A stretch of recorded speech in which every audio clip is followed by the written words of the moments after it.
Motion to table at the desk. The clerk will report the motion. Mr. Cole of Oklahoma moves to lay the resolution on the table. The question is on the motion to lay the resolution on the table. Those in favor will say aye. Aye. Those opposed, no. No. In the opinion of the chair, the ayes have it. Gentlelady from Pennsylvania. Yes, we would request the yeas and nays on this vote.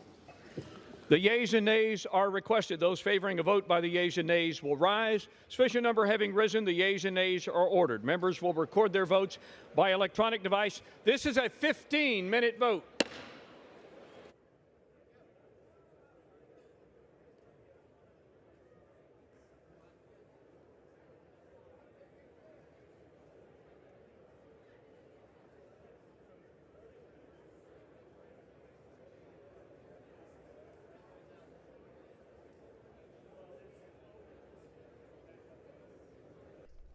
And so here it is. House lawmakers now voting on a motion to table the motion by Republican Congressman Matt Gaetz to remove Representative Kevin McCarthy as House Speaker.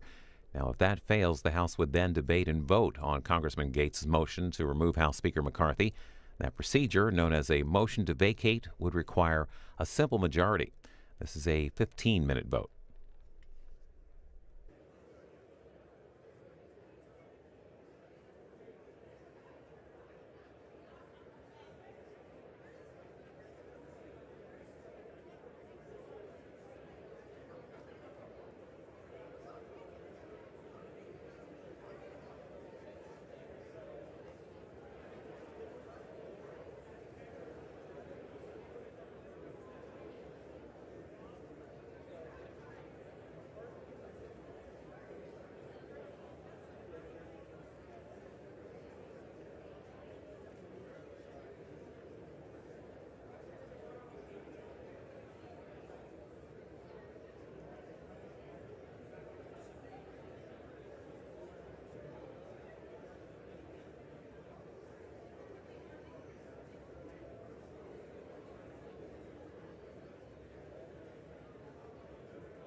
And again, House lawmakers voting here on voting to table a motion by Republican Congressman Matt Gaetz to remove Representative Kevin McCarthy as House Speaker.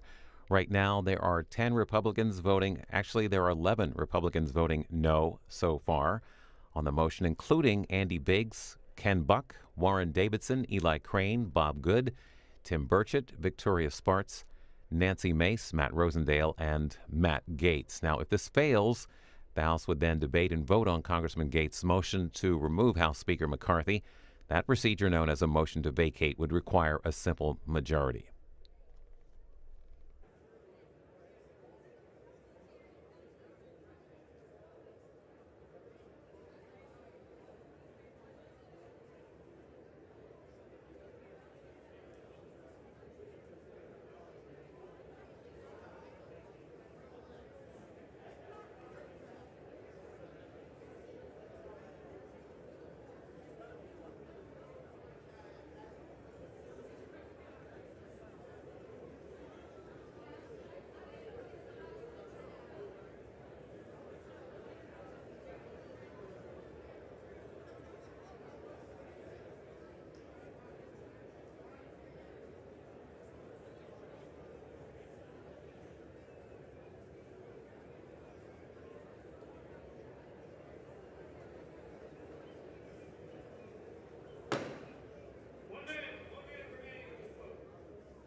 On this vote, the yeas are 208, the nays are 218.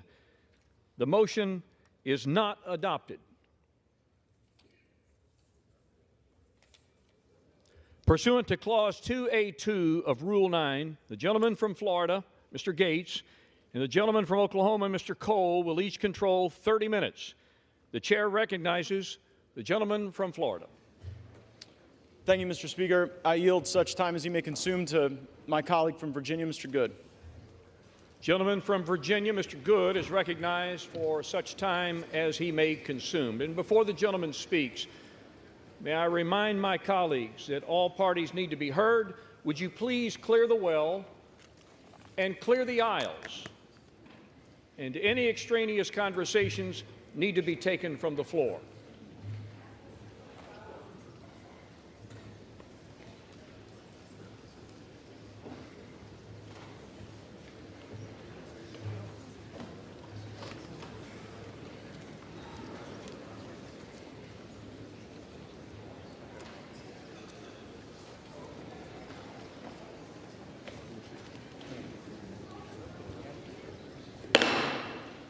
Gentleman from Virginia is recognized.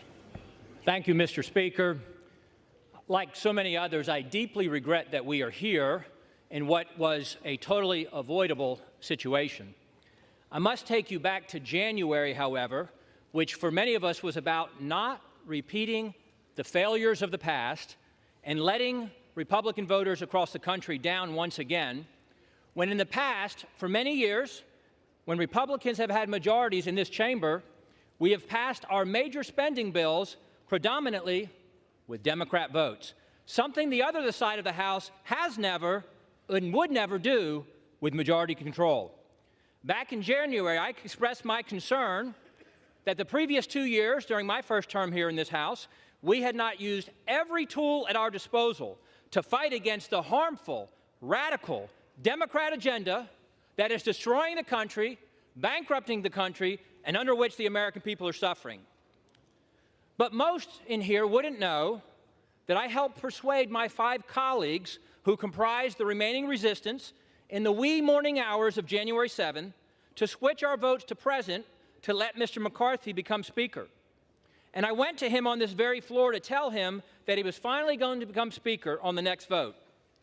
In that moment, it was clear to me that I or we could have asked for anything in exchange for switching our votes to present, but I and we asked for nothing. The very next week, I requested and had a meeting with Speaker McCarthy to tell him he had my full support and that I wanted him to be successful because the country needed him to be successful. In the ensuing months, I helped him narrowly pass the Parents' Bill of Rights and the Limit, Save, Grow bill. I think both of those by just 1 or 2 votes, helping persuade some of my most conservative colleagues to come along despite some of the concerns they had with those bills. And we remained united as a conference through the Limit, Save, Grow vote as we passed a bill that was cutting spending to pre-COVID levels for non-defense discretionary spending, or just over $100 billion, historic spending cuts, as the Speaker had committed to do in January, and it also included a host of other conservative fiscal reforms. Unfortunately, however, that unity and that commitment to significant year 1 cuts and spending reforms were discarded in the Failed Responsibility Act, as I call it, which passed overwhelmingly, once again, with a majority of Democrat votes, validating the concern many of us had in January. Many of us had begged the Speaker, pleaded with the Speaker repeatedly to utilize the debt ceiling to leverage spending cuts and reforms. But instead, he negotiated an unlimited increase to the debt ceiling through January of 25, as much as we can come together and gleefully spend through January of 25, with no significant wins for the American people in that FRA, or Failed Responsibility Act. But the Speaker then said that we would use appropriations. We would use appropriations to bring the fight and finally reduce our spending. He said the levels of the FRA were the ceiling and not the floor, and recommitted multiple times to go back to the $1.471 trillion that was the Limit, Save, Grow levels, radically, historically, saving $100 billion and lowering the deficit this year under Republican majority from $2.2 trillion to $2.1 trillion. That's what we were asking the Republican House to do, to go to $2.1 trillion. Meanwhile, the Speaker had committed to bring a balanced budget vote to this floor, something that still has not happened, despite the work that's been done in our Budget Committee to mark it up and have it ready to come to the floor. He also promised that we would bring all 12 appropriation bills well before the September 30 fiscal deadline. We did not. We simply, as Republicans, needed the Speaker to cast the vision, request the support of the entire conference, all of whom voted for the Limit, Save, Grow levels, except for 4 who wanted to go even further, to lead us in joining him, sticking with him, supporting him, and sending the most conservative spending bills with the most conservative cuts possible to the Senate as the best starting position for negotiations with the Senate. Many of us begged and pleaded with the Speaker to do that over the past 5 months. When the Speaker failed us to pass our spending bills, bringing only 1 of 12 to the floor before the August district work period, members began to negotiate amongst themselves without the Speaker to find compromise. I was among those who reluctantly agreed last month to split the difference between failed responsibilities 1.586 and the Limit, Save, Grow 1.471. I reluctantly agreed to do that, to go to 1.526 in order to pass our bills on to the Senate. We then essentially forced the Speaker, with the pressure of the calendar, the debt ceiling, or excuse me, the shutdown threat of the calendar, to bring those 4 bills to the floor last week, all of which I voted for, despite some of them not cutting the levels we'd agreed to and other concerns I had with the bills. I reluctantly voted for the 30-day conditional CR, or continuing resolution, because it cut an additional $10 billion in the month of October, going back to the pre-COVID 1.471 levels for defense, non-defense discretionary, 30%, and it had border security. I voted for that. However, when that vote failed, the Speaker this past Friday in the Republican conference meeting made it abundantly clear that he was willing to do anything to avoid the temporary discomfort and the pressure of a pause in the 15% of the non-essential federal government operations, which would guarantee that we would lose to the Senate Democrats and the White House. If you're not willing to say no, then you're guaranteed to lose. And that was confirmed with the passage of the unconditional 45-day CR this past Saturday, once again with 209 Democrat votes. The Republican bill, 209-1 Democrats, 51-0 in the Senate side. The Speaker fought through 15 votes in January to become Speaker, but was only willing to fight through one failed CR before surrendering to the Democrats on Saturday. We need a Speaker who will fight for something, anything, besides just staying or becoming Speaker. If there was ever a time to fight, with $33 trillion in national debt, a $2 trillion deficit this year, 40-year high inflation, 20-year high interest rates, a downgraded credit rating, and for the first time in modern history, the polls showing, despite all the help of the media blaming Republicans in the House, the polls showed that the public was blaming Biden and the Democrats for an imminent shutdown. If not fight now, when would we fight? Now is and was the time. With the Democrats driving the fiscal bus off the cliff at 100 miles an hour, we cannot simply be content to be the party that slows it down to 95 just so we can sit in the front seat and wear the captain's hat. Our current debt and our spending trajectory is unsustainable. We need a Speaker, ideally somebody who doesn't want to be Speaker and hasn't pursued that at all costs for his entire adult life, who will meet the moment and do everything possible to fight for the country. A red line was crossed for me, I regret, on Saturday, and chose regret that I must vote against the motion to table as I did and to vote to vacate the chair. And I yield back. Gentleman from Florida reserves his time. Gentleman from Oklahoma, Mr. Cole. Thank you very much, Mr. Speaker. I share one thing in common with my friend from Virginia. This is a very sad day, and certainly a day I never expected to have to live through. You know, I think broadly speaking, as I look across this floor, you can divide members into three groups. I'm very happy to be in the first group. The overwhelming majority of my party supports the Speaker that we elected. We're proud of the leadership he's shown. We're proud of the manner in which he's been willing to work with everybody in our conference and, I believe, in this chamber. There's a second group, small group. Honestly, they're willing to plunge this body into chaos and this country into uncertainty for reasons that only they really understand. I certainly don't. And then there are friends on the other side. I mean friends, honestly, with great sincerity. I have a lot of friends over there. And I recognize that my friends on the other side have a very complex set of partisan, personal, and political calculations to make. And I certainly wouldn't presume to give them any advice about that. But I would say, think long and hard before you plunge us into chaos, because that's where we're headed if we vacate the speakership. You know, I personally think there's really three reasons why we've come to this point. That's because at each three of these critical minutes, the Speaker did the right thing. First, there was a Speaker vote. You know, he got 85% of the vote in our conference, 90% of the vote from Republicans on this floor. Yet we had a small group that decided, no, they would dictate what they want. He didn't let that happen. He fought. Now, he fought for himself, but he fought for 90% of us, too, that wanted him to be the Speaker. And I appreciate that. Then, of course, we had the debt ceiling deal. Nobody here thought he could pass a bill. Nobody in America thought he could pass a bill. He did what speakers are supposed to do. He passed the bill. Then he sat down and negotiated with a Democratic Senate and a Democratic president and came back with a good deal, a deal that will limit spending. He did the right thing. Finally, last Saturday on this floor, we were on the verge of a government shutdown that the vast majority of members in this chamber did not want. A substantial majority on my side an overwhelming majority on the Democrat side. He put his political neck on the line, knowing this day was coming, to do the right thing for the country, without a doubt. My friends and I agree on that, whether or not we agree on the Speaker. He did the right thing. He did the right thing, I think, for this institution. He showed it could function in a time of crisis. And finally, I think he did the right thing for our party.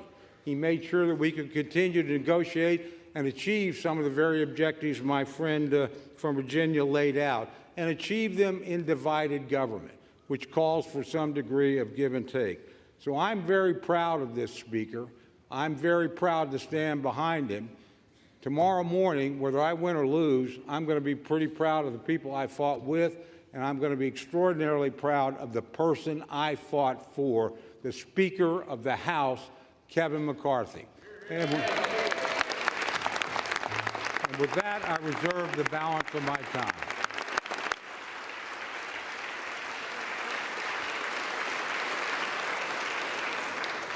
Gentleman from Oklahoma's time is reserved. Gentleman from Florida. Mr. Speaker, my friend from Oklahoma says that my colleagues and I who don't support Kevin McCarthy would plunge the House and the country into chaos. Chaos is Speaker McCarthy. Chaos is somebody who we cannot trust with their word. The one thing that the White House, House Democrats, and many of us on the conservative side of the Republican caucus would argue is that the thing we have in common, Kevin McCarthy said something to all of us at one point or another that he didn't really mean and never intended to live up to. I don't think voting against Kevin McCarthy is chaos. I think $33 trillion in debt is chaos. I think that facing a $2.2 trillion annual deficit is chaos. I think that not passing single subject spending bills is chaos. I think the fact that we have been governed in this country since the mid-90s by continuing resolution and omnibus is chaos. And the way to liberate ourselves from that is a series of reforms to this body that I would hope would outlast Speaker McCarthy's time here, would outlast my time here, and would outlast either of our majorities. Reforms that I have heard some of the most conservative members of this body fight for, and some of the reforms that we've been battling for that I've even heard those in the Democrat caucus say would be worthy and helpful to the House, like open amendments, like understanding what the budget is. We have been out of compliance with budget laws for most of my life, most of many of your lives. And by the way, if we did those things, if we had single subject bills, if we had an understanding on the top line, if we had open amendments, if we had trust and honesty and understanding, there would be times when my conservative colleagues and I would lose, might be a few times when we'd win. There'd be times that we would form partnerships that might otherwise not be really predictable in the American body politic, but the American people would see us legislating. These last few days, we've suspended the momentum that we had established the week earlier, where we were bringing bills to the floor, voting on them, staying late at night, working hard. That's what the American people expect.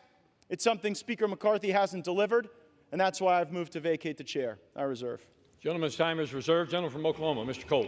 Thank you very much, Mr. Speaker. I yield 2 minutes to my very good friend, Mr. Emmer from Minnesota. Gentleman from Minnesota, Mr. Emmer, is recognized for 2 minutes. Thank you. Kevin McCarthy has earned this. Under Speaker McCarthy's leadership, our House Republican majority has actually defied all odds and overperformed expectations again and again and again. It all started with the Speaker's race, when our Speaker, Kevin McCarthy, showed the American people how he would never give up. It carried over into the Speaker spearheading a rules package to create the most transparent, member-driven legislative process that I've ever seen since I've been here. And since then, Speaker McCarthy's Republican majority has been successful in bringing common sense back to our nation's capital by passing legislation to affirm a parent's right to be involved in their child's education, bolster American energy production, fully fund veterans' care and benefits, fight back against the regulatory state, and continue delivering on our promise to rein in Democrats' reckless spending by passing fiscally responsible appropriations bills. We've also achieved historic conservative wins like passing the strongest border security legislation in history, passing the first Republican-only NDAA in history, and passing the first Republican-only state and foreign operations appropriations bill. So many Americans are better off because of Kevin McCarthy's leadership. American families, job creators, entrepreneurs, service members, law enforcement officers, and the list goes on and on. These are just a few of our House Republican majority successes. But make no mistake, we need Kevin McCarthy to remain Speaker if we're going to stay focused on our mission of delivering common sense wins for the American people. We've shown Americans what success looks like when we come together as a team. Now it's time for us to stand together stronger than ever so we can get back to the work our majority was elected to do. I'm proud to support the Speaker as we continue championing conservative priorities that will put our country on a better path. Thank you, Speaker McCarthy. Gentleman from I yield Florida. back.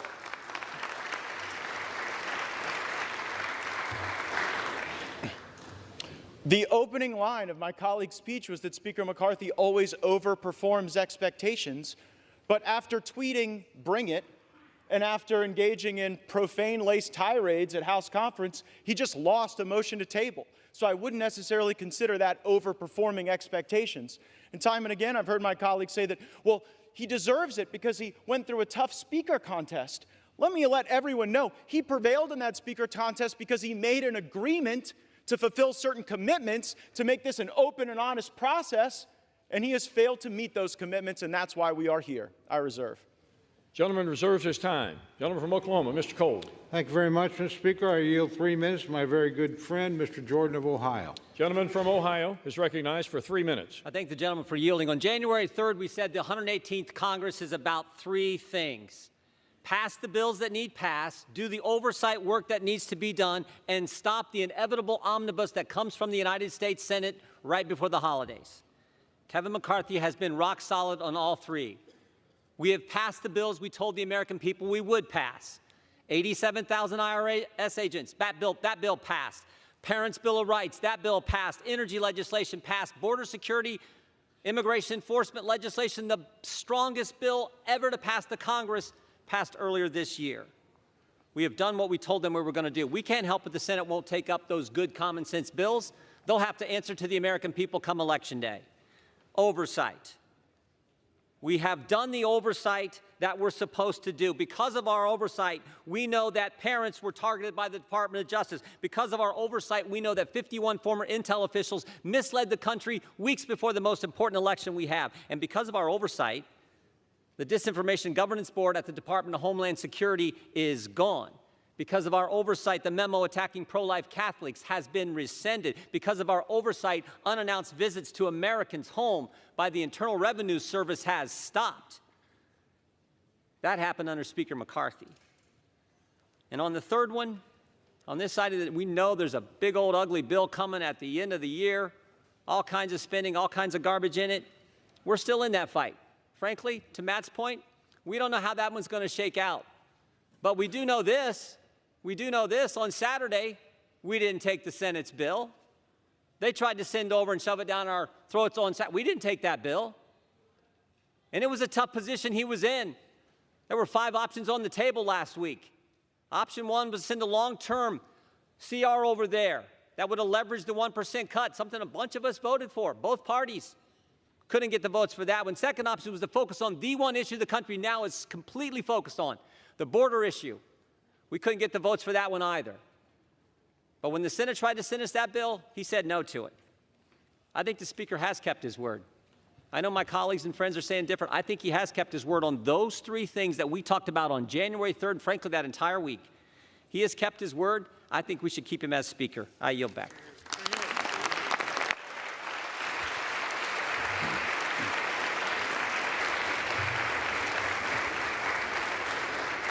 Gentleman from Florida is recognized. Yeah, the problem with my friend from Ohio's argument is that many of the bills he referenced as having passed are not law. We are on a fast track to an omnibus bill, and it is difficult to champion oversight when House Republicans haven't even sent a subpoena to Hunter Biden. So it's hard to make the argument that oversight is the reason to continue when it sort of looks like failure theater. I yield such time as he may consume to my colleague from Arizona, Mr. Bates. Gentleman from Arizona is recognized. How much time? What he consumes. So much as he may consume. Thank you, Mr. Speaker. This is a serious time. And my mind immediately goes to the young deputy from Cochise County who 2 nights ago, while trying to apprehend a runaway vehicle smuggling humans across the border, suffered major injuries, transported to Pima County, where he's in a Tucson hospital fighting for his life. I'm talking about a border that remains wide open, where drugs come through the Tucson sector, the most gotaways known and unknown of any sector along the border. Terrorists coming in. People conducting criminal conduct coming in. Criminal gang members. Human smugglers, sex traffickers. They're coming across our border to the tune of hundreds of thousands every month. Now, I appreciate my colleagues and their position, but I would suggest something. I don't think you can just skip to last weekend and say, oh my goodness, a CR came out last weekend on Saturday. I think we need to go back to January. I'll say this body came together on the Republican side and we passed a good border security piece of legislation, H.R. 2. That's good. And then last week we passed the DHS bill and the DOD bills, which had funding for our CBP, ICE, military leaders, military men and women. But why were we successful in doing that? What happened to motivate us to get there? Well, for one thing, we didn't bother to pass the 12 appropriations bills as required under the Budget Control and Impounds Law of 1974. We didn't do it. And you know how many times that's not been done? 25 years in a row. And you know how many CRs this body has passed in that same period of time? 130. You know what that gets you? A $2 trillion plus structural deficit like we had in fiscal year 23. You know what that leads you to? A $33 trillion national debt, which is where we sit today. Leads you to somewhere north of $700 billion in interest payments. And you know why that happened? Because this body is entrenched in a suboptimal path and refuses to leave it. Refuses to leave that path. You cannot change if you're unwilling to change. We had every opportunity to change. We were promised change.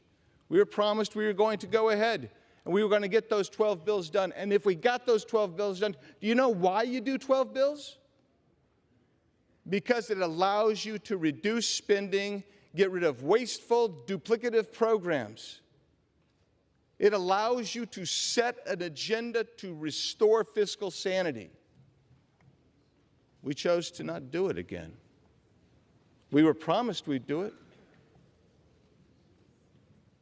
That's why at the end, some people said, we'll vote present. We'll go ahead. We're going to put our trust in Mr. McCarthy to become the Speaker. That didn't happen. I suspected that would be the case. That was my struggle. That was my struggle last November and December. I iterated it to this body, our conference anyway.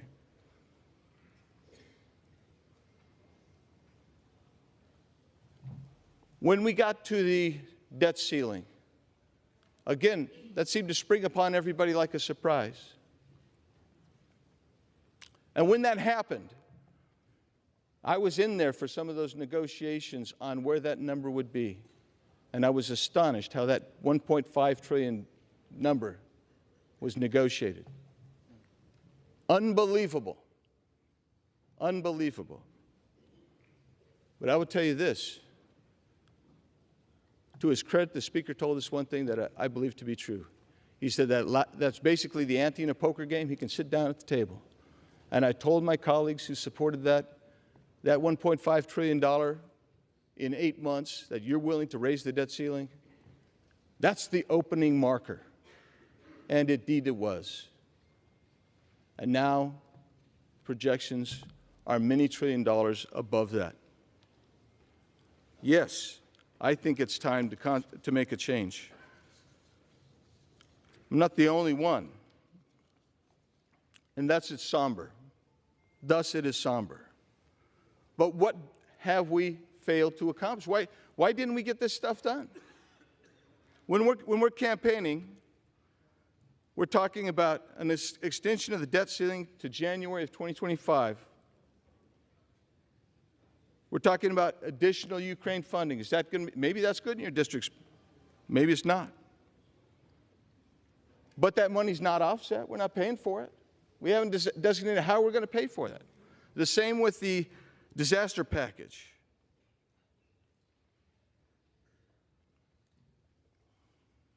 The IRS remains 80% increased.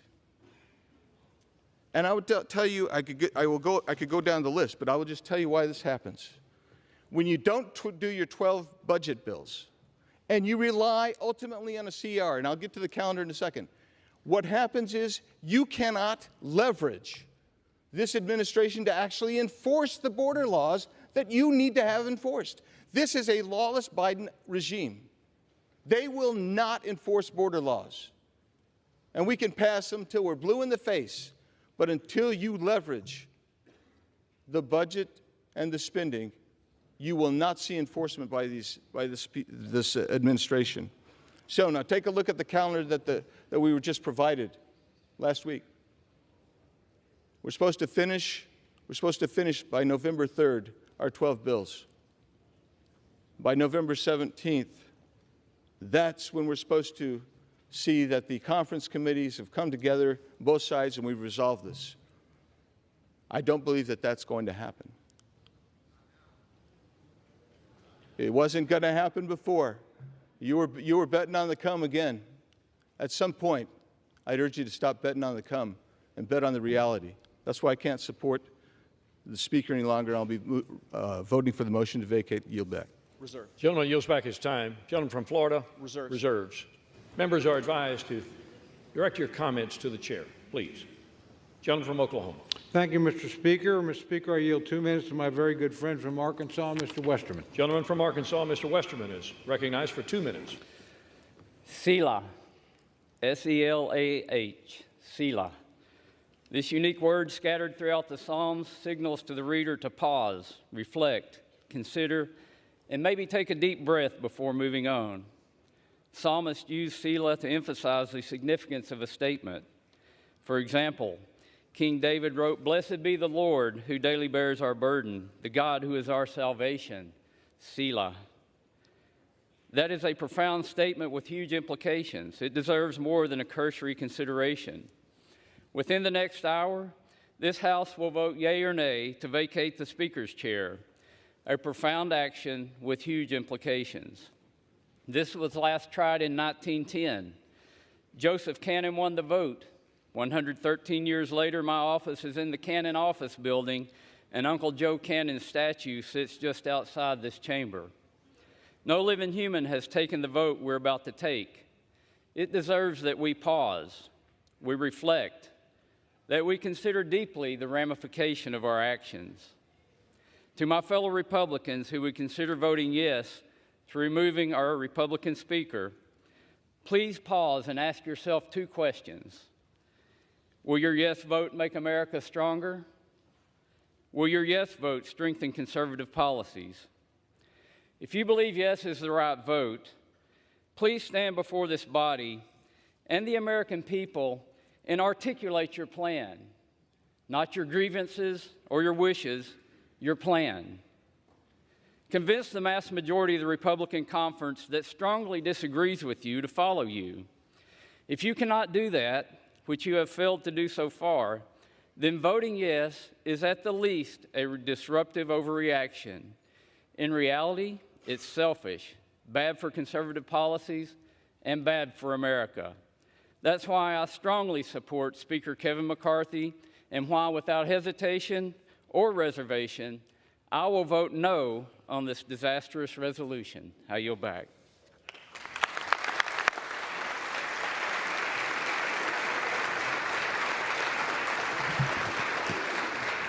Gentleman from Florida. There's nothing selfish about wanting a Speaker of the House who tells the truth. I reserve. Gentleman reserves his time. Gentleman from Oklahoma, Mr. Cole. Mr. Speaker, I yield 2 minutes to my very good friend from Kentucky and fellow member of the Rules Committee, Mr. Massey. The gentleman from Kentucky, Mr. Massey, is recognized for 2 minutes. Mr. Speaker, as the only still serving co-author and co-sponsor of the motion to vacate Speaker Boehner, I can tell you this motion to vacate is a terrible idea. As the only member who's serving here who took every chance to vote against Speaker Boehner and to vote against Speaker Ryan, I can tell you that this chamber has been run better, more conservatively, and more transparently under Mr. McCarthy than any other speaker that I have served under. As a member of the Rules Committee, one of three conservatives who were placed there out of trust, the Speaker gave us a blocking position by putting 3 of us on there to keep an eye on the Rules Committee to make sure the process was fair and even. I can tell you it's been fair and even. None of us are voting against the Speaker today. Regular order is at odds with predetermined outcomes. Yet the Speaker is being accused of not holding to regular order and predetermined outcomes at the same time. It is not possible. You cannot be for both at the same time. I was a party to the January agreement, and I can tell you that there were promises in there, but there was never a promise for an outcome. There was never a promise that you could force Joe Biden to sign something. There was only the promise that we would try, and try we have. We have tried in the Rules Committee. We have tried on the floor. We've been trying this since the summer, and there's enough blame to go around for why we don't have 12 bills, but part of it was a relitigation of the debt limit deal. By the way, there was no promise on the debt limit deal, no conditions on that in January, 0 whatsoever. I was in the room for that. So the 12 bills were delayed over what? $100 billion. That's a lot of money. But it's nothing compared to the $2 trillion that I came here to object to when Speaker Pelosi and President Trump pushed that bill through. We've had over 500 amendments. Listen, this is a referendum on this institution. We have tried regular order. Speaker McCarthy has tried regular order. If regular order fails today, if you vacate the Speaker, nobody is going to try it again. Gentleman's time has expired. This institution will fail. Please do not vacate the Speaker.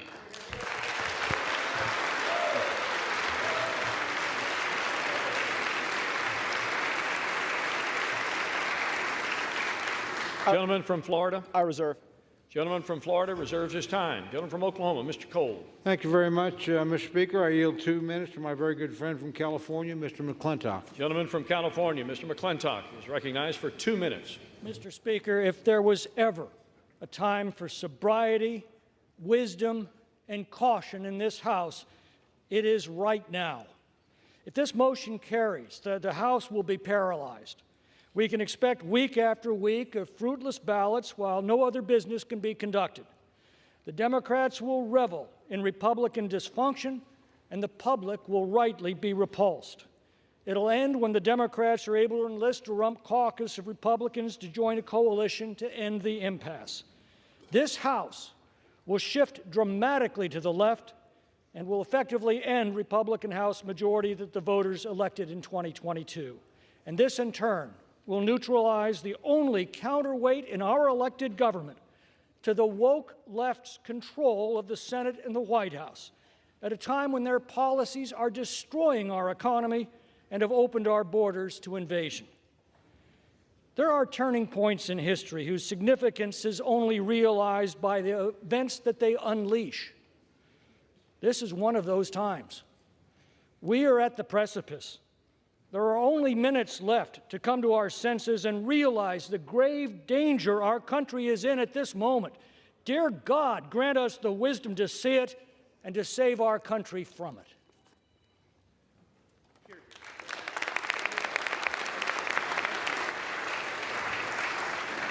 Gentleman from Florida. Mr. Speaker, there is nothing sober, wise, or cautious about the path we are on. We are on a path to financial ruin if this House does not take a different posture, a different procedure, and yield toward different outcomes and a better future. I reserve. Gentleman reserves his time. Gentleman from Oklahoma, Mr. Cole. Thank you very much, Mr. Speaker. I yield 1.5 minutes to my very good friend from Florida, Mr. Jimenez. 1.5 minutes. Gentleman from Florida is recognized for 1.5 minutes. I stand before my colleagues in the nation as a proud representative of the great state of Florida. I truly am beyond blessed to represent the paradise that is Miami-Dade County and the Florida Keys, and I am beyond proud to represent my community before this Congress, to stand with a leader who has consistently demonstrated an unwavering commitment to our country and to the principles that define us as Americans, Kevin McCarthy. Today is historic for a lot of reasons. For one thing, this is the first time in over 100 years as this has been attempted. But it's also because we're part of a Congress with historically tight majorities for the Republicans in the House and the Democrats in the Senate, and we have a Democratic White House. Divided government, that's what we have. The need to negotiate, to find solutions to the issues facing this country. That's a reflection of the principles that are uniquely American, principles that make this country exceptional, and principles that allowed me, an exile who came here from Cuba, fleeing communist Cuba, to serve in this very institution. You see, I wasn't born here, and everything that I am, everything that I ever will be, is thanks to America. The best part about it is that my story, the story of the community that I'm so proud to represent, is a story of many in this body, is that we are not the exception in America, we are the rule. That's the America that Kevin McCarthy has fought for his entire career. Kevin McCarthy is a champion for the American dream, and he's proved it as our Speaker. Thomas Jefferson once said, "I predict future happiness for Americans if they can prevent the government from wasting the labors of the people under the guise of taking care of them." McCarthy. Gentleman's time has expired. Thank you. Let's keep Kevin McCarthy our Speaker. A great man, a great leader, a great Speaker. Thank you, and I yield back. Gentleman from Florida, Mr. Gates. Mr. Speaker, may I inquire as to my remaining time? Gentleman has 9 3/4 minutes remaining. I reserve. Gentleman reserves his time. Gentleman from Oklahoma, Mr. Cole. Thank you very much, Mr. Speaker. I yield 1.5 minutes to my very good friend from Iowa, the gentlelady, Ms. Henson. The gentlelady from Iowa, Ms. Henson, is recognized for 1.5 minutes. Thank you, Mr. Speaker. I rise today in support of our Speaker, Kevin McCarthy. Let's be very clear here. We would not have a House Republican majority without the relentless efforts of this man, our Speaker. Under his leadership, Joe Biden's policies have had a check and balance. His policies have created a horrific border crisis, 10,000 illegal immigrants a day surging across our border. Under Speaker McCarthy, Republicans have passed legislation to secure our border. Joe Biden has done everything to squash American energy, selling our oil reserves to China. Under Speaker McCarthy, Republicans have passed legislation to unleash American energy dominance. Joe Biden has spent taxpayer dollars like there's no tomorrow. Under Speaker McCarthy, we have returned to passing single-subject appropriations bills and ending the status quo of omnibus spending. One of the most valuable pieces of advice that I received was from Kevin McCarthy when I got here to D.C. He told me to separate the signal from the noise. The noise is those who are causing chaos for their own personal benefit while ignoring the needs of their constituents and this country, grinding our work here to a halt. The signal is the many accomplishments that we've delivered for the American people with Speaker McCarthy at the helm. The signal is the failures coming out of the White House time and time again. The signal is the work that we must do today and going forward to save our country for my kids and yours. My colleagues today here have a choice. Be a chaos agent or get back to work. So I call on my colleagues, let's separate the signal from the noise. Let's support our Speaker, Kevin McCarthy, so we can get back to work for the American people. Thank you, Mr. Speaker. I yield back. Gentleman from Florida, Mr. Gates. Thank you, Mr. Speaker. I think I've caught the signal, too. The signal is for $33 trillion in debt, facing $2.2 trillion annual deficits. And our fellow Americans may be watching, wondering, how does that happen? How does the greatest country in the world have a process so broken that it would be laughed out of the rooms in the halls of the state legislatures where many of us come from? Here's how it works. The law says we're supposed to have the very single-subject spending bills that my colleague referenced in the summer. That we're supposed to have that and move it. But there's a dirty little secret in this town, and that is if you delay, if you hold the bills, if you make multiple contradictory promises, as Speaker McCarthy has done, and you back everybody up against shutdown politics, well, nobody wants to shut the government down. No one cheers for a shutdown. And of course, when people are backed up against shutdown politics, the decision calculus changes. So year after year, decade after decade, we break the law and we do the same thing. We pass a continuing resolution, then we pass another continuing resolution, and then it's either another continuing resolution or an omnibus bill or a series of minibuses that lump these disparate things together. The American people want all of us to take votes on single subject matters. They don't want to see these things all mushed together and log rolled. And it was concerning to me to hear of news of a secret deal on Ukraine funding that would have log-rolled more money with Ukraine with our southern border. Now, how offensive is that to our Customs and Border Patrol, to our ICE, to the people that are suffering as a consequence of our border, that some of my colleagues are only willing to stand up and fight for our border if they could send billions to Ukraine to fund their border too? Well, I've had enough of that, and that's why I brought this motion to vacate. I reserve. Gentleman's time is reserved. Gentleman from Oklahoma, Mr. Cole. Thank you very much, Mr. Speaker. I yield 1 minute to our distinguished Majority Leader, my good friend from Louisiana, Mr. Scalise. Gentleman from Louisiana, the Majority Leader, Mr. Scalise, is recognized for 1 minute. Thank you, Mr. Speaker. Thank my friend from Oklahoma for yielding. And when we go back to January, as many people have, we knew that it was going to be a narrow majority. We also knew that it wasn't going to be easy. How many of us came here because we thought this job was going to be easy? How many of us thought the task ahead of us to address the problems of this country was going to be easy? One thing we did know is that if we were going to finally start confronting problems that had been ignored for years and years and years, we had to change the way that this place worked. And one thing Speaker McCarthy embraced from day one is to start making those kind of changes to this institution, opening up the process, allowing members to be more engaged, having amendments come to the floor, single subject bills, doing appropriations bills. Yes, making that happen overnight is not something that happens automatically, but it started to happen, and we are now seeing the fruits of it. Just last week, we had 4 different appropriations bills on this House floor, 4 different ones. Now, those bills took weeks and weeks to finally get to the floor, going through an open committee process, hundreds of amendments, each one of them, where Republicans, Democrats could bring their ideas. And we debated those bills on the floor, some until after midnight, where members could actually participate in the process. This has been a broken process for a long time. But it's a process where if we're going to confront the problems that families are facing, because right now we need to resolve our differences inside this House chamber before we can then go and fight for those families who are struggling. But every single day across America, families are struggling with real problems that we're going to have to get back to solving. And those problems are real for them. It's inflation, it's the economy, it's high energy costs. It's an open southern border that doesn't just affect the border states. It's affecting every state, Republican districts, Democrat districts. Everybody knows it. And it can be ignored by the White House, but this House is the only body that started to take action.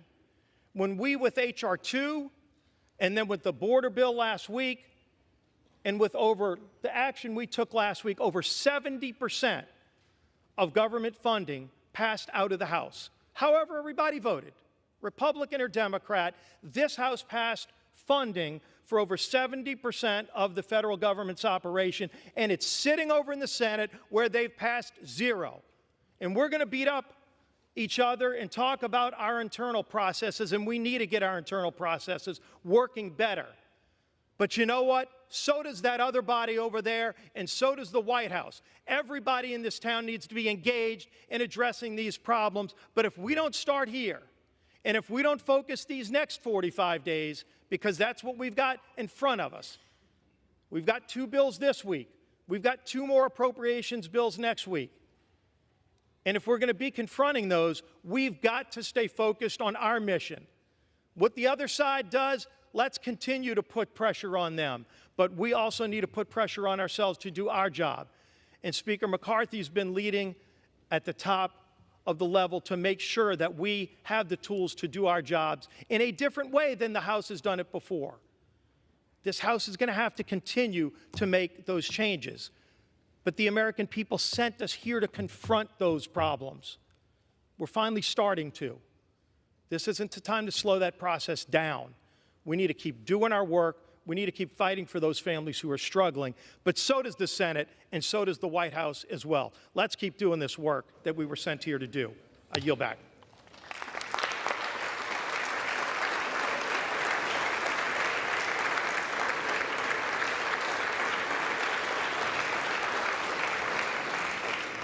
Gentleman from Florida is recognized with 7 3/4 minutes remaining. Mr. Cole commands 12 1/2 minutes left in this debate. Gentleman from Florida.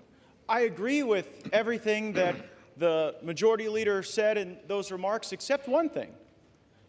It is astonishing to hear any colleague give Speaker McCarthy credit for moving on to the single subject appropriations bills. As you heard my colleague, Mr. Biggs, say, that was never the plan from Speaker McCarthy. The week before we moved on to those single subject appropriations bills, the plan was another CR.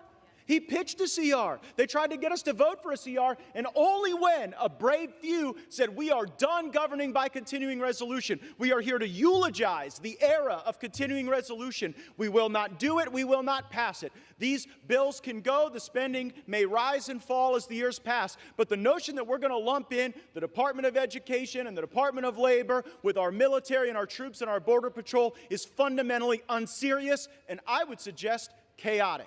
We cannot do that. It was only because we forced that to happen. And by the way, if we continue with Speaker McCarthy, the appropriations process will go right back to what he wanted it to go back to. Just a sideshow, just a puppet show, just something to keep the hamsters on the hamster wheel as they continue to back people up against a calendar, centralize power with the lobbyists and special interests that move all kind of money through the leadership. And then that's how they get their way, and that's why the American people have been getting screwed decade after decade, and I'm not going to tolerate it anymore without a fight. I reserve. Gentleman's time is reserved. Gentleman from Oklahoma, Mr. Cole. Thank you very much, Mr. Speaker. I yield 2 minutes to my very good friend, fellow member of the Appropriations Committee, Mr. Garcia of California. Gentleman from California, Mr. Garcia is recognized for 2 minutes. Mr. Speaker, I want to recalibrate our minds on what is actually happening here today. This proceeding looks important, it feels consequential, but let's look at what else is happening across America. Today, about 300 Americans will die from fentanyl poisoning. Today, about 11,000 people will illegally penetrate our borders. Today's debt is approaching $34 trillion. Today's mortgage rates just hit a 25-year high, now approaching 8%. Our energy prices are again at back-breaking highs with gas approaching $8 a gallon in my district.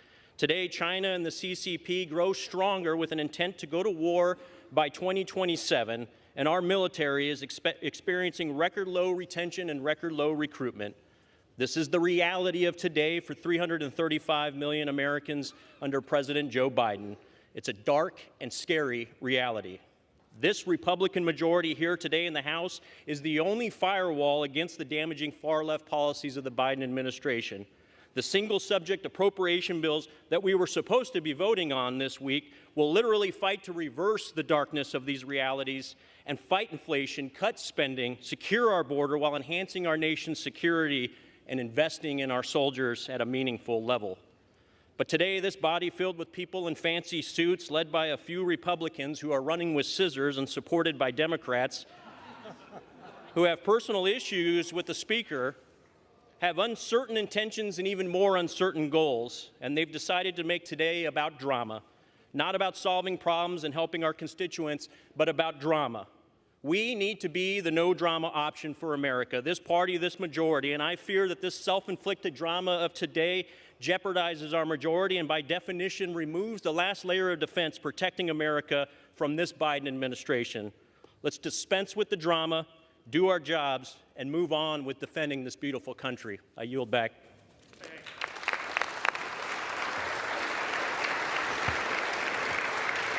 Gentleman from Florida. Yeah, I'm here to solve problems too, but we have decade after decade of history showing us that you don't solve any problems with continuing resolutions and omnibus bills. That creates more problems, more debt, more inflation, more pain for American families. So the way to solve problems is to break the fever dream of governing by continuing resolution and omnibus bill and instead return to the very single subject spending bills that we will only get if my resolution passes to vacate Speaker McCarthy.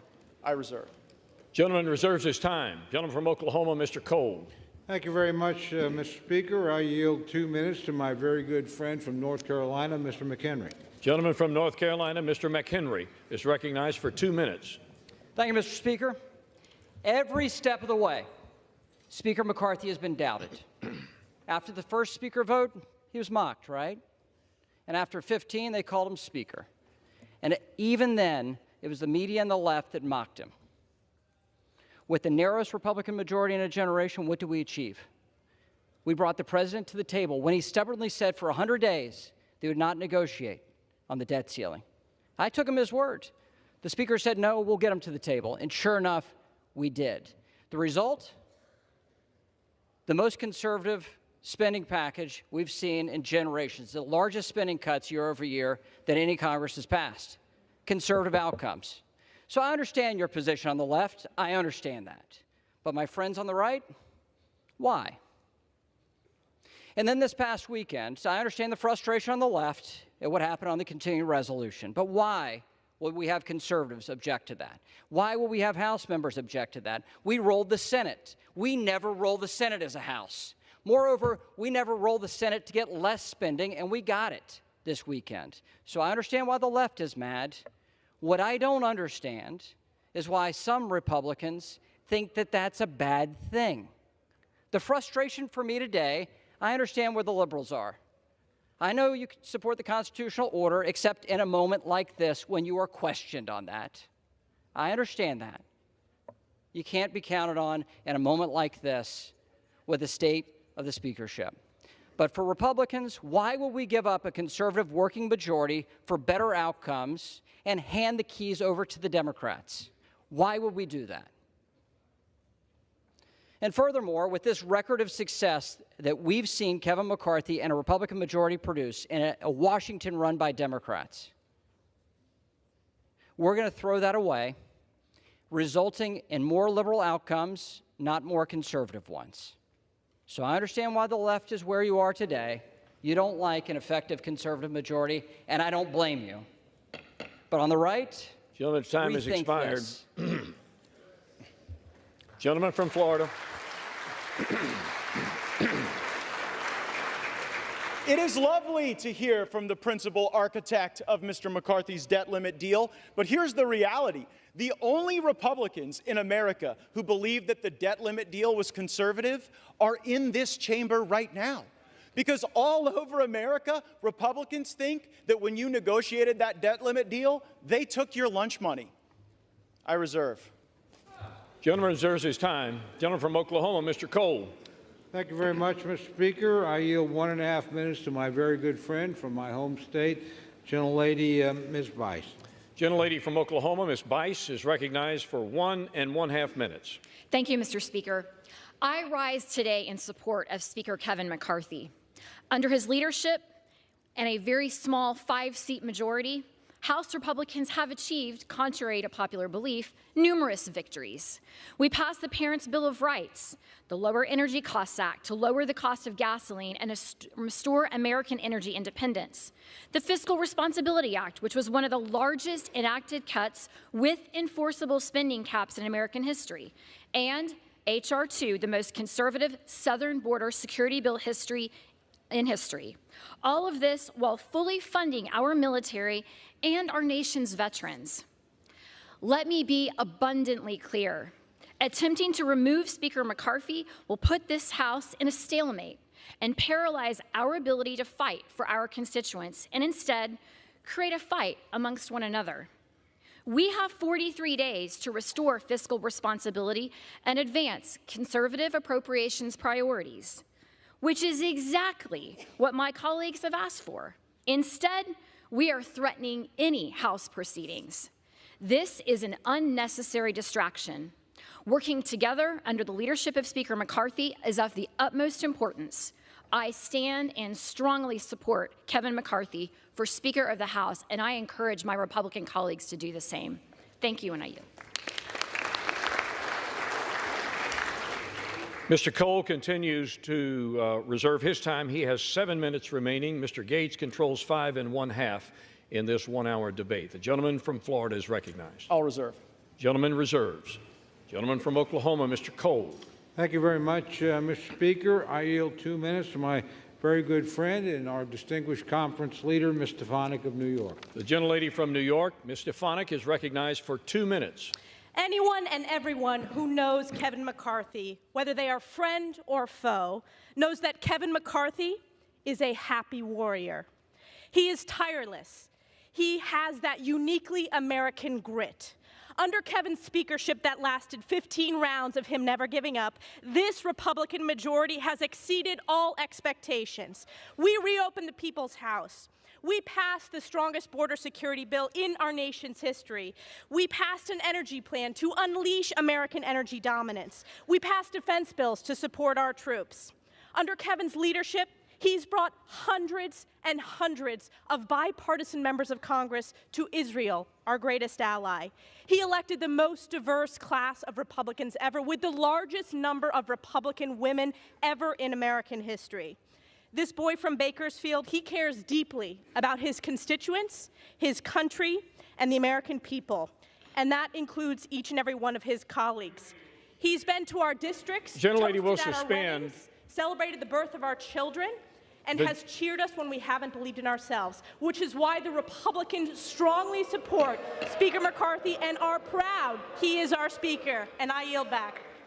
Gentlelady, it was not the intent to cut the gentlelady off, except that we have too much chatter going on in the House chamber. Every member deserves to be heard.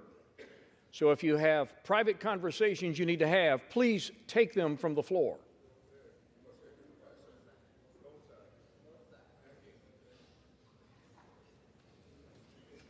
Gentlelady may continue.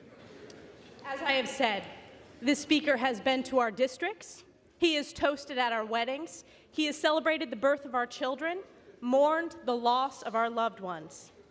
Now more than ever, the Republicans must unify. The stakes are too high. We need to save our country, which is why this conference is proud to strongly support Kevin McCarthy as Speaker of the House. I yield back. Gentleman from Florida. Now, I would just say, if this House of Representatives has exceeded all expectations, then we definitely need higher expectations.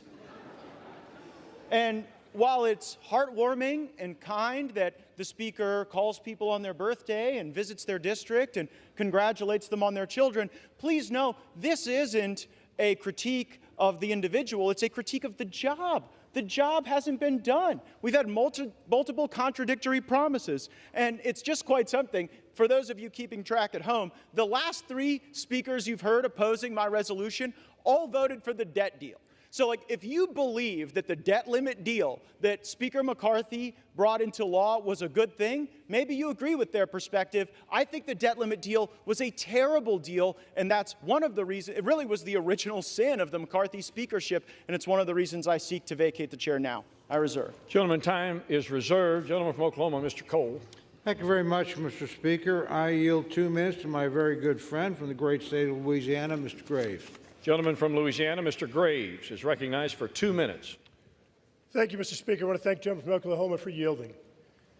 Mr. Speaker, we've been here for 8 months with one of the tightest majorities in modern history. Yet look at the accomplishments of this majority, this conservative majority, with the majority of Republicans voting for the strongest border security in my lifetime, fighting against this incomprehensible energy policy that's driving up energy costs 40%, utility and gasoline payments, pushing Americans into energy poverty. We passed legislation to unleash America's energy resources, pushing back this administration's brainless policies on energy. We've passed legislation to pull back, to stop spending $4.8 trillion that I want to make note. My friends that are carrying this motion to vacate opposed. We've passed legislation to streamline regulations, permitting, environmental laws for the first time in 40 years. Again, my friends here opposed. We strengthened work requirements for welfare to get people back into the workforce. Again, my friends over here opposed. I keep wondering, what is going on? Are we redefining what conservative is? What's going on in this country today? What's going on in this body? Where you have Freedom Works, Heritage, Chip Roy, and Jim Jordan say something's conservative, and these folks say it's not, and they're right. And all of a sudden, my phone keeps sending text messages. Text messages saying, hey, give me money. Oh, look at that. Oh, look, give me money. I filed the motion to vacate. Using official actions to raise money. It's disgusting. It's what's disgusting about Washington.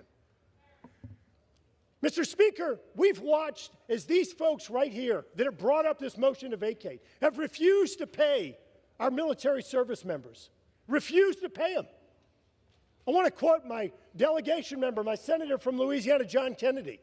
If we're not going to pay our service members, if they're not going to be there to protect us, next time someone invades America, call a crackhead and let me know how that works out for you. Yield the gentleman another 30 seconds. Gentleman is recognized for an additional 30 seconds. Mr. Speaker, I've heard people talk about bad faith here. I've heard them make reference to this January agreement, my friends from Arizona, Virginia, and Florida. Let me be crystal clear. Not a single one of them were in the room. You know what? The Speaker didn't meet the targets of that January agreement. He exceeded them. The greatest savings in American history. The greatest savings in American history. Mr. Speaker, this isn't about fundraising. This is about our country. It's about our children and our grandchildren. We need to stand behind the slimmest 30 majority. seconds. We need to stand behind the greatest speaker in modern history that has delivered the best conservative wins for this country. I yield back.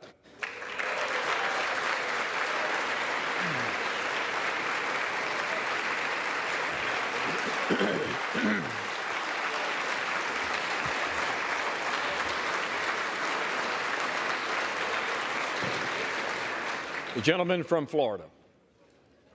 My colleague says we've passed the strongest border bills in history. Well, guess what? Look at the border right now. We didn't use sufficient leverage in the debt limit or in any other thing to actually get results on the border. The border is a disaster, really something I don't think you're going to be campaigning on, that you fixed the border. Second, you said you streamlined regulations. What the gentleman from Louisiana doesn't tell you is that all of the regulatory reform he was just bragging about is waivable by the stroke of a pen of someone in the Biden White House.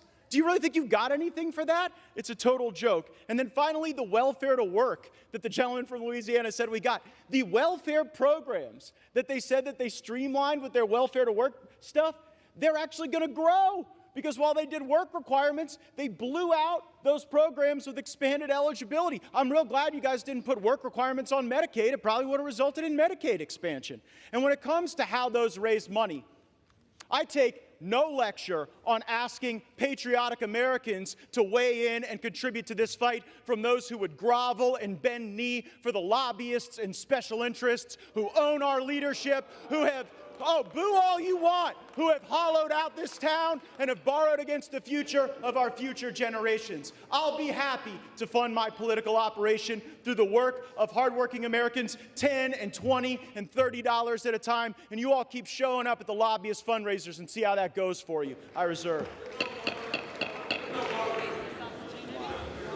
Once again, the chair would admonish those speaking from the floor to direct their comments to the chair. Gentleman from Oklahoma. Mr. Speaker, I would inquire as to how much time remains for each side. From Oklahoma controls 3 minutes. The gentleman from Florida has 3 minutes as well. I advise the gentleman from Florida I'm prepared to close if he is.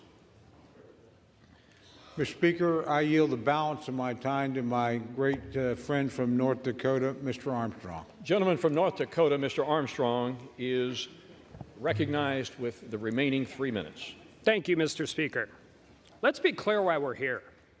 Because the incentive structure in this town is completely broken.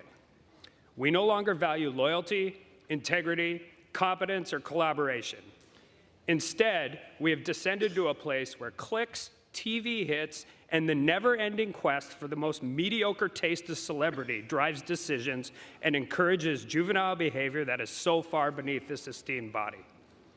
Kevin McCarthy has done more in 9 months to restore the people's house than any speaker in decades. We have done regular order. We have had open amendments. And every single member of this chamber has the right, the ability, and the opportunity to be heard on the floor. It's been messy, it's been raucous, and at times it's been chaotic. And God bless every minute of it, because democracy is supposed to be hard. And because the alternative is a closed-door process where 2,000-page bills come out of the Speaker's office at midnight and are forced to the floor the next morning. Kevin McCarthy has broken that cycle. That alone is enough for him to remain our Speaker. But that doesn't deliver his opponents what they crave the most: attention. We shouldn't stand for it. I won't stand for it. I will stand here with our Speaker, with our leader, that the overwhelming majority of our Congress supports. And you need to look no further than where the opponents are sitting today in this chamber. They're not over here, they're over there.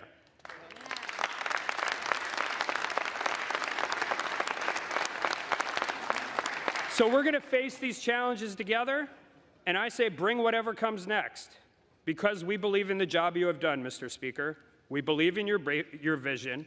And most importantly, we are proud to call Kevin McCarthy our friend and our Speaker of the House. And with that, I yield back.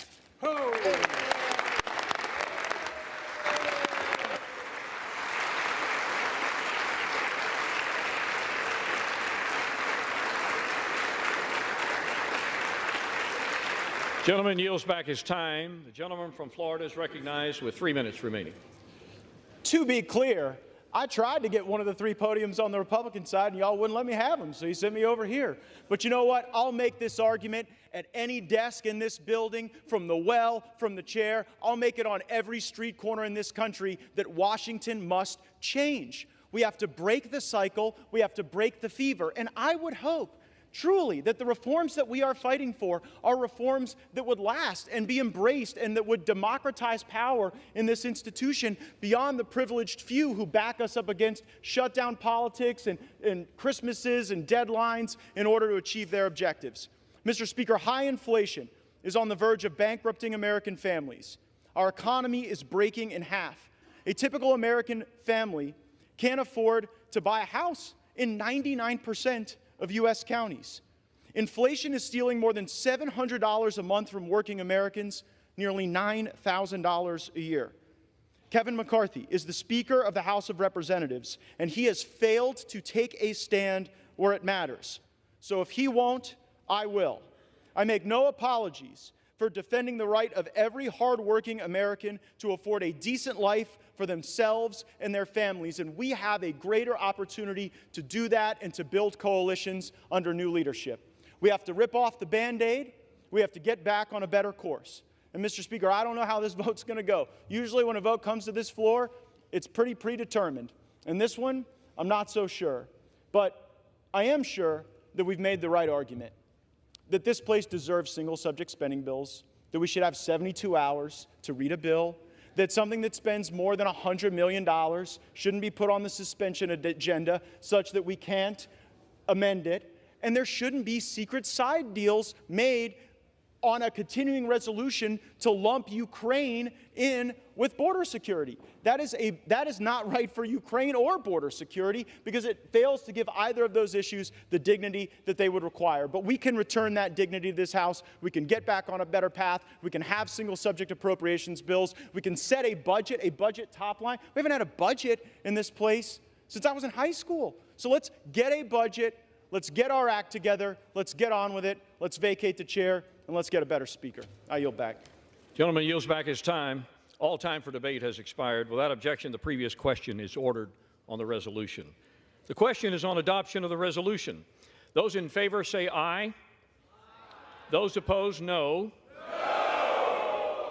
The noes have it. The resolution is, gentleman from Florida. I'd request the yeas and nays. The yeas and nays are requested. Those favoring a vote by the yeas and nays will rise.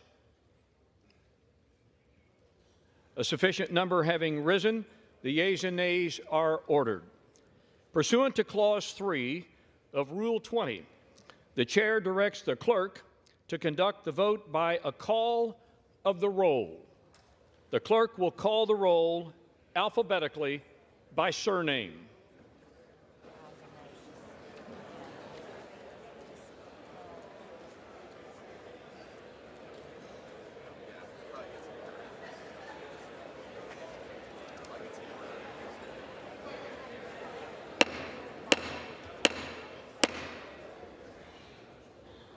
The House will be in order.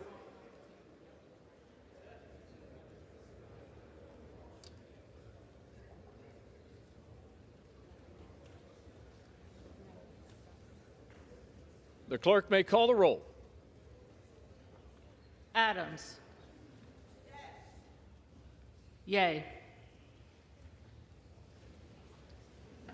Adderholt. Nay. Aguilar. Yay. Alford. No. Nay.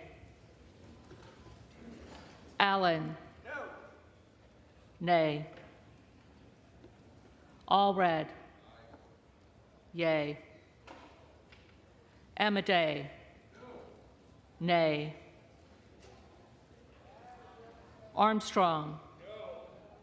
No. No. Arrington. Nay. Auchincloss. Yay. Babin. Nay. Bacon. Nay. Baird. Nay. Balderson. Nay. Ballant. Yay. Banks. Banks. Barr. Nay. Barragan.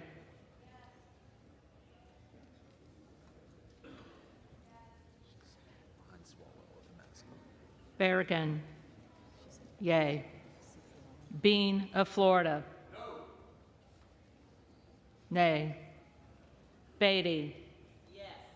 Yay. Bentz. No. Nay. Barra. Yay. Bergman. No. Nay. Beyer. Yay. Bice. No. Nay. Biggs. Yay. Bilirakis. Nay. Bishop of Georgia. Yes. Yay. Bishop of North Carolina. Yay. Nay. Blumenauer. Yay. Blunt Rochester. Yay. Boebert. Nay. Bonamici.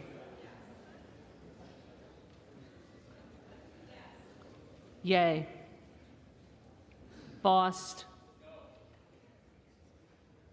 Nay. Bowman. Yay. Boyle of Pennsylvania. Yay.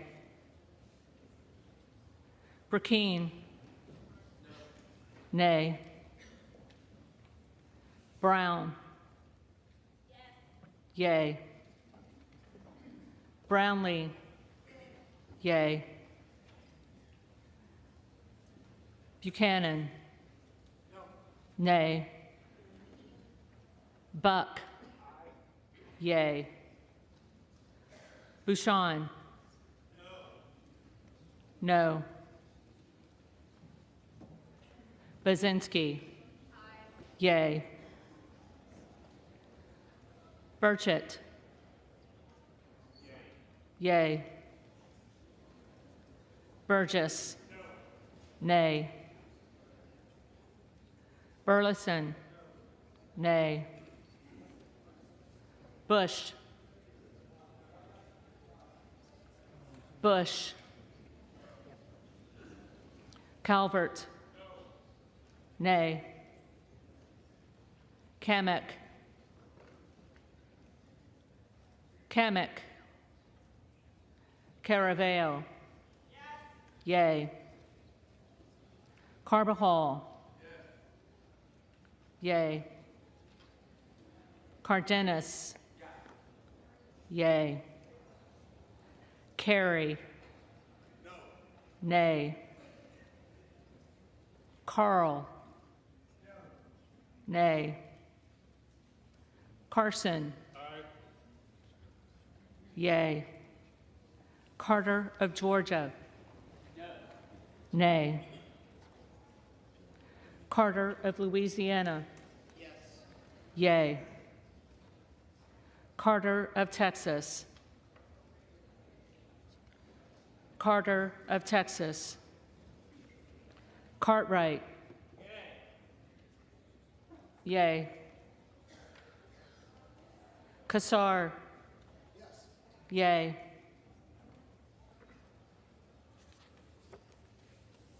Case. Yay. Caston. Yay. Castor of Florida. Yay. Castro of Texas. Yay. Chavez de Reamer. Nay. Sharfelis McCormick. Yay. Chu. Yay. Siscomani. Nay. Clark of Massachusetts. Yay. Clark of New York. Yay. Cleaver. Yay. Klein. Nay. Cloud. Nay. Clyburn. Yay. Clyde. Nay. Cohen. Yay. Cole. Nay. Collins. Nay. Comer. Nay. Connolly. Yay. Correa. Yay. Costa. Yay. Courtney. Yay. Craig. Yay. Crane. Yay. Crawford. Nay.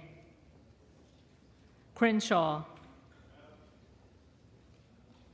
Nay. Crockett. Yay. Crow. Yay. Cuellar. Yay. Curtis. Nay. Davis of Kansas. Yay. Davidson. Nay. Davis of Illinois. Yay. Davis of North Carolina. Yay. Dean of Pennsylvania. Yay. DeGette. Yay. Dela Cruz. Nay. DeLauro. Yay. Del Bene. Yay. DeLuzio. Yay. DeSaulnier. Yay. Desjardins. Nay. D'Esposito. Nay. Diaz-Balart. Nay. Dingle. Yay. Doggett. Yay. Donalds. Nay. Duarte. No. Nay. Duncan. Nay. Dunn of Florida. Nay. Edwards. Nay. Elsie. Nay. Emmer. Nay. Escobar. Yay. Eshue. Yay. Espaillat. Yay. Estes. Nay. Evans. Yes. Yay. Ezell. Nay. Fallon. Nay. Finstra. Nay. Ferguson. No. Finstad. Nay. Fischbach. Nay. Fitzgerald. Nay. Fitzpatrick. Nay. Fleischman. Nay. Fletcher. Yay. Flood. Nay. Foster. Yay. Fushi. Yay. Fox. Nay. Lois Frankel. Yay. C. Scott Franklin. Nay. Frost. Yay. Fry. Nay. Fulcher. Nay. Gates. Yay. Gallagher. Nay. Gallego. Yay. Garamendi. Yay. Garbarino. Nay.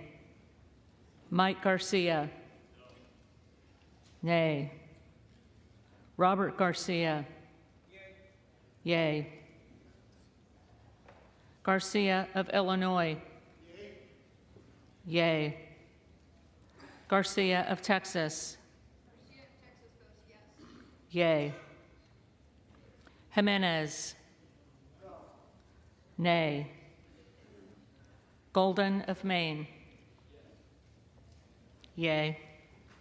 Goldman of New York. Yay. Gomez. Yay. Tony Gonzalez. Tony Gonzalez. Vicente Gonzalez. Yay. Good of Virginia. Yay. Gooden of Texas. Gooden of Texas. Gosar. Nay. Gottheimer. Yay. Granger. Nay. Graves of Louisiana. Nay. Graves of Missouri. Nay. Green of Tennessee. Nay. Green of Texas.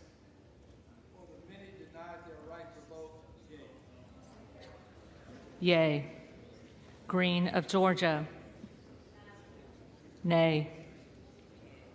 Griffith. Nay. Grijalva. Yay. Grothman. Nay. Guest. Nay. Guthrie. Nay. Hageman. No. Harder of California. Yay. Harris. Nay. Harshbarger. Nay. Hayes. Yay. Hearn. Nay. Higgins of Louisiana. Nay. Higgins of New York. Yay. Hill. Nay. Himes. Yay. Henson. Nay. Horsford. Yay. Houchin. Nay. Houlihan. Yay. Hoyer. Hoyer. Yay. Hoyle of Oregon. Yay. Hudson. Nay. Huffman. Yay. Huizinga. Nay. Hunt. Hunt. Nay. Isa. Nay. Ivy. Yay. Jackson of Illinois. Yay. Jackson of North Carolina. Yay. Jackson of Texas. Nay. Jackson Lee. Yay. Jacobs. Yay. James. Nay.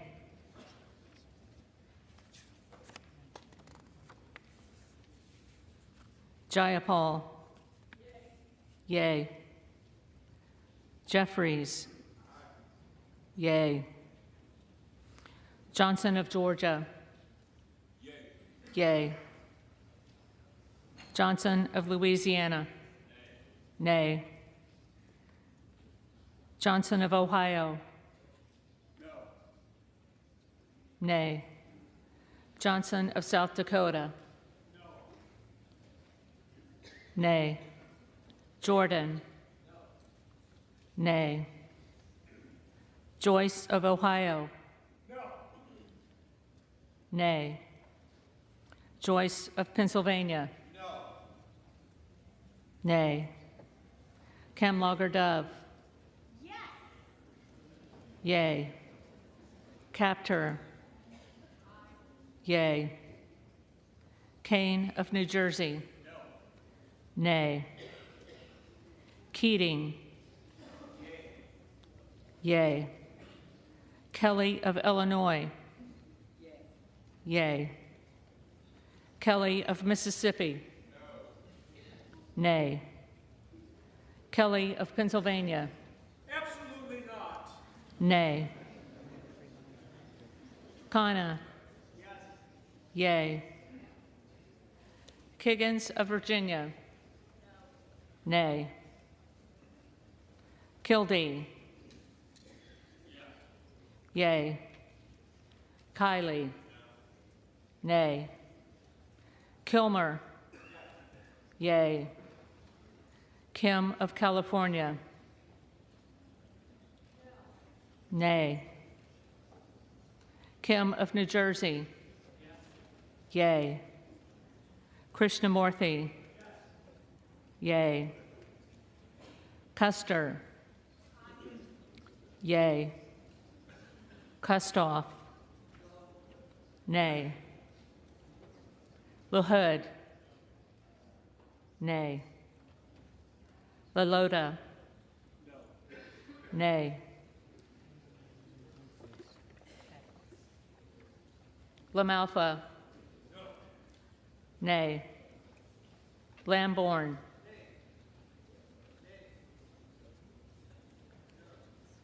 Lamborn, nay. Landsman. Yay. Langworthy. Nay. Larson of Washington. Yay. Larson of Connecticut. Yay. Latta. Nay. LaTurner. Nay. Lawler. Nay. Lee of California. Yay. Lee of Florida. Nay. Lee of Nevada. Yay. Lee of Pennsylvania. Yay. Ledger Fernandez. Yay. Lesko. Nay. Letlow. Nay. Levin. Yay. Liu. Yay. Lofgren. Yay. Loudermilk. Nay. Lucas. Nay. Lutkemeyer. Nay. Luna. Luna, Latrell, nay. Lynch, yay. Mace, yay. Magaziner, yay. Maliotakis, nay. Mann, nay. Manning, yay. Massey, nay. Mast, nay. Matsui, yay. Macbeth, yay. McCall, nay. McLean, nay. McClellan, yay. McClintock, nay. McCullum, yay.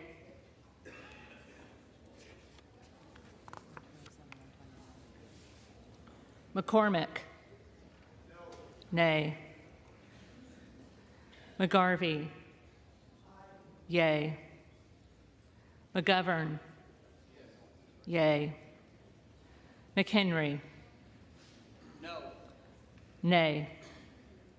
Meeks, yay. Menendez, yay. Ming, yay. Muser, nay. Mfume, yay. Miller of Illinois, nay. Miller of Ohio, nay. Miller of West Virginia, nay. Miller Meeks, nay. Mills,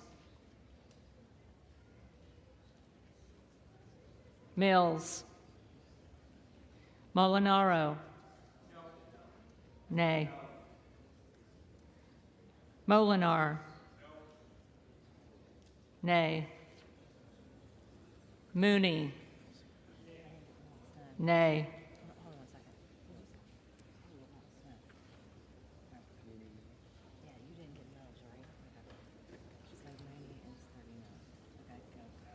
Moore of Alabama, nay. Moore of Utah, nay. Moore of Wisconsin, yay. Moran, nay. Morelli, yay. Moskowitz, yay. Moulton, yay. Mervan, yay. Mullen, yay. Murphy, nay. Nadler, yay. Napolitano, yay. Neal, yay. Neguse, yay. Nels, nay. Newhouse, nay. Nickel, yay. Norcross, yay. Norman, nay. None of Iowa, nay. Obernolte, nay. Ocasio-Cortez. Yay. Ogles. Nay. Omar. Yay. Owens. Nay.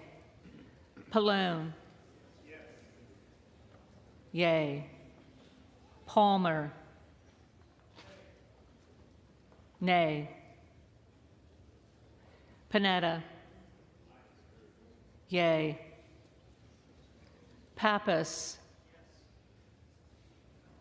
Yay. Pasquarel. Yay. Payne. Yay. Pelosi.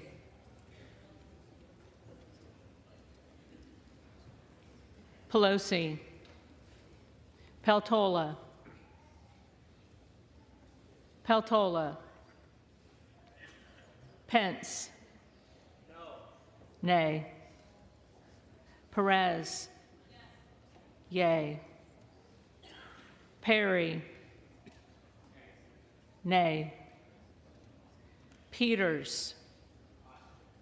Yay. Pedersen. Yay. Pfluger.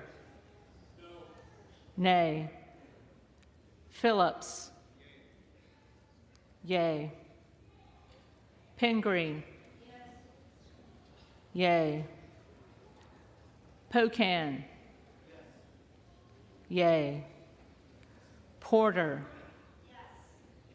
Yay. Posey. Nay. Presley. Yay. Quigley. Yay. Ramirez. Yay. Raskin. Yay. Reschenthaler. Nay. Rogers of Washington. Nay. Rogers of Alabama. Nay. Rogers of Kentucky. Nay. Rose. Nay. Rosendale. Yay. Ross. Yay. Rouser. Nay. Roy. Nay. Ruiz. Yay. Rupersberger. Yay. Rutherford. Nay. Ryan. Yay. Salazar. Nay. Salinas. Yay. Sanchez. Yay. Santos. Nay. Sarbanes. Yay. Scalise. Nay. Scanlon. Yay. Schakowsky. Yay. Schiff. Yay. Snyder. Yay. Skolton. Yay. Schreier. Yay. Swikert. Nay. Austin Scott. Nay. David Scott. Yay.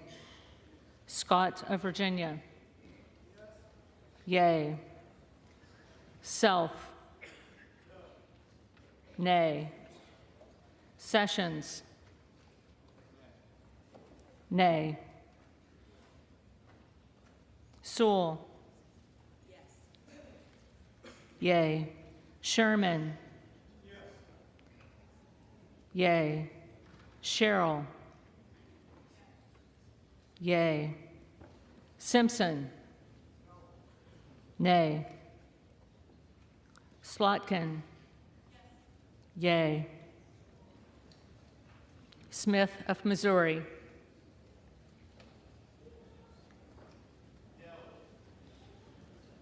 Nay.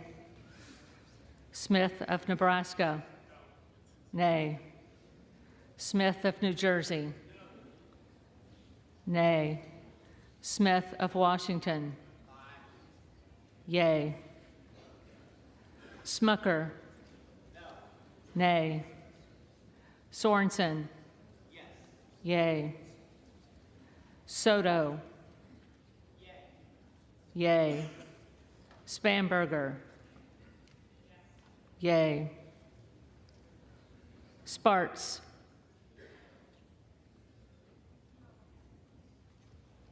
Nay.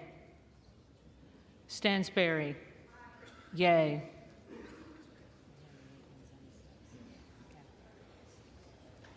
Stanton. Yay. Stauber. Nay. Steele. No. Stefanik. Nay. Style. Nay. Stube. Nay. Stevens. Yay. Strickland. Yay. Strong. Nay. Swalwell. Yay. Sykes. Sykes. Takano. Yay. Tenney. Nay. Tanadar. Yay. Thompson of California. Yay. Thompson of Mississippi. Yay. Thompson of Pennsylvania. Nay. Tiffany. Nay. Timmons. Nay. Titus. Yay. Talib. Yay. Takuda.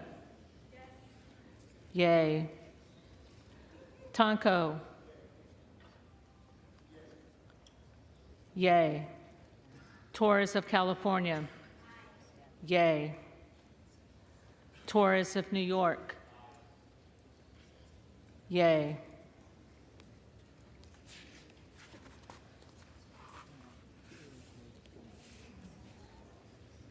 Trahan.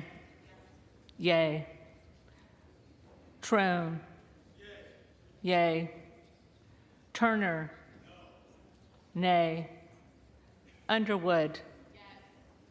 Yay. Valadeo. Nay. Van Drew. Nobody pull a fire alarm. No. No. Van Dyne. Nay. Van Orden. No. Nay. Vargas. Yay. Vasquez. Yay. Vesey.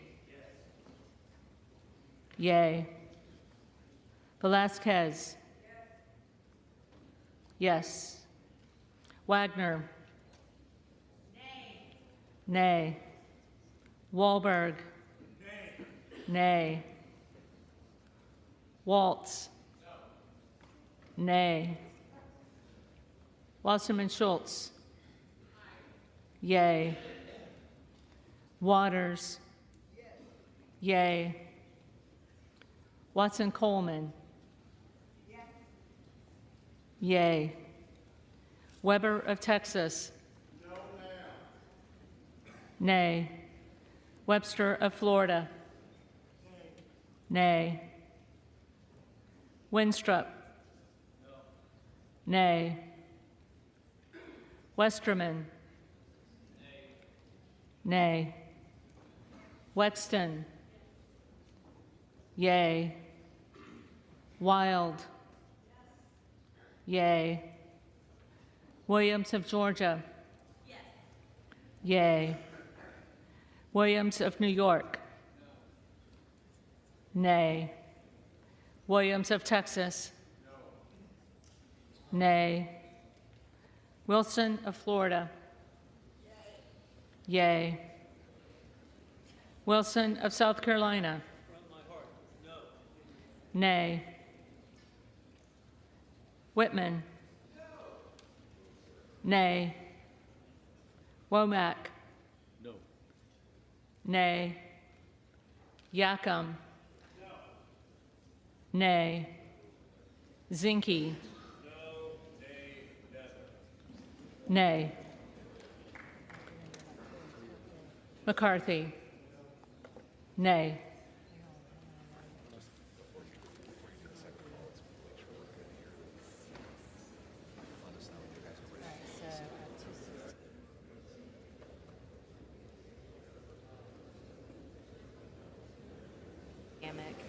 Carter of Texas. I have Tony Gonzalez. I have Gooden of Texas. I have Luna. I have McCarthy. I have Mills. I have Pelosi. I have Vitola. And then I have Sykes. Okay, so You ready to move? now I've got to go through these. Are you good?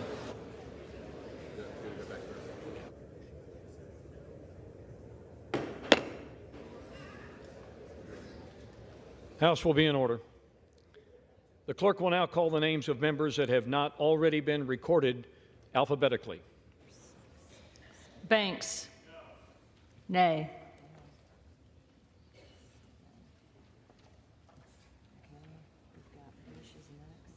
Bush. Bush. Okay, Kamek's next. Kamek. Nay.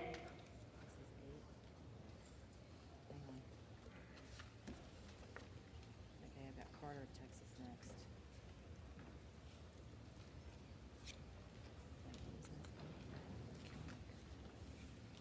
Carter of Texas. Carter of Texas. So then we're going to go to Tony Gonzalez.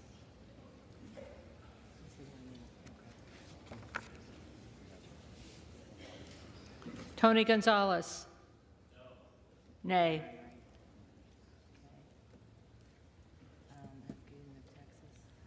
Gooden of Texas.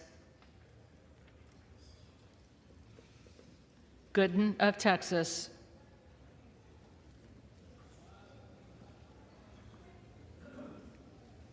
Next I have is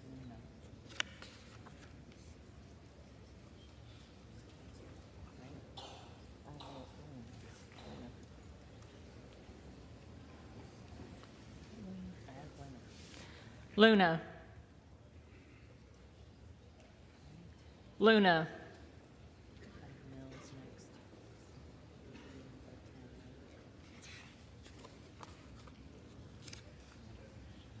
Mills. Nay.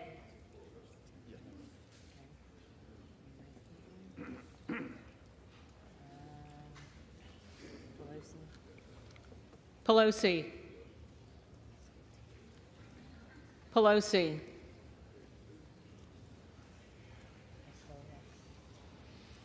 Peltola. Peltola.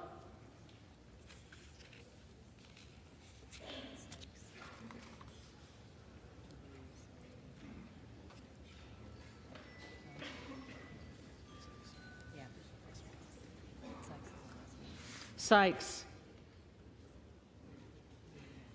Sykes.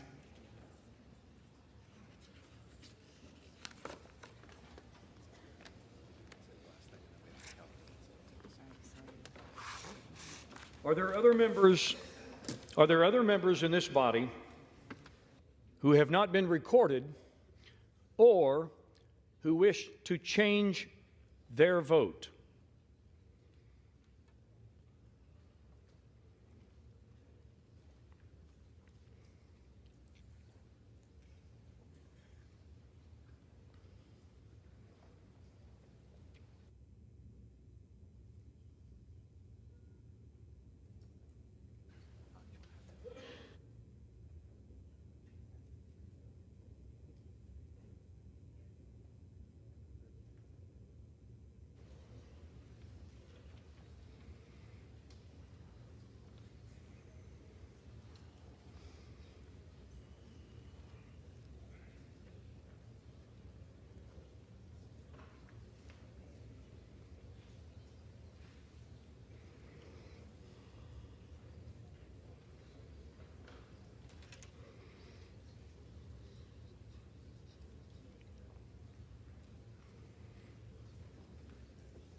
Have you got the tally?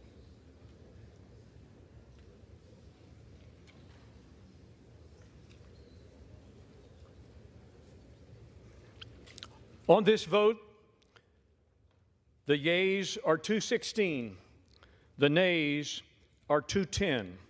The resolution is adopted. Without objection, the motion to reconsider is laid on the table. The office of Speaker of the House of the United States House of Representatives is hereby declared vacant.